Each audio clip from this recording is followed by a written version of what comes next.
अगर आपने room number 307 part 1 देखा है, तो ये कहानी सुनने के बाद आप किसी बंद कमरे में अकेले नहीं रह पाओगे, क्योंकि उस रात के बाद रूम नंबर 307 जाग चुका था। उस रात मैं किसी तरह उस होटल से निकल तो गया, लेकिन सच ये है कि रूम नंबर 307 मेरे साथ चला आया था। अगली सुबह जब मेरी आंख खुली तो मेरा मोबाइल अपने आप खुला हुआ था। मेरी गैलरी में एक नई फोटो थी। वो फोटो मेरी पीठ की थी जब मैं सो रहा था, और उस फोटो के पीछे धीमी रोशनी में रूम नंबर 307 का दरवाजा साफ दिखाई दे रहा था। मेरे हाथ कांपने लगे। मैंने तुरंत होटल के मैनेजर को फोन लगाया। फोन उठाते ही मैंने कहा, भाई साहब, आप ये बताइए, रूम नंबर 307 में कल रात क्या हुआ था? फोन के उस तरफ कुछ सेकंड तक बिल्कुल खामोशी रही।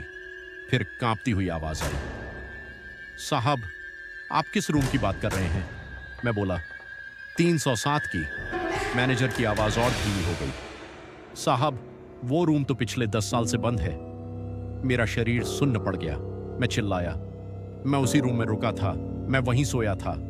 फोन अचानक कट गया और तभी मेरे पीछे से एक आवाज आई, चेकआउट का टाइम हो गया है। मेरी सांसें रुक गईं। मैं धीरे धीरे पीछे मुड़ा और जो मैंने देखा उसे देखकर मेरे होश उड़ गए। मेरे सामने मैं खुद खड़ा था, लेकिन उसकी आंखें काली थीं, गर्दन टेढ़ी थी और चेहरे पर एक डरावनी मुस्कान थी।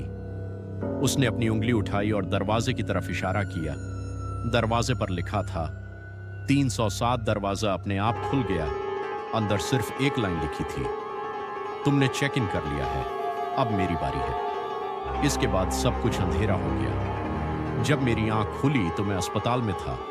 डॉक्टर ने कहा, आप पिछले 3 दिन से बेहोश थे। लेकिन जब मैंने अपना हाथ देखा तो मेरी हथेली पर नाखूनों से लिखा हुआ था 307। आज भी जब मैं आईने के सामने खड़ा होता हूं तो कभी कभी मेरी परछाई मुझसे पहले मुस्कुरा देती है। अब मुझे नहीं पता आईने में जो दिखता है वो मैं हूं या फिर रूम नंबर 307 का अगला मेहमान।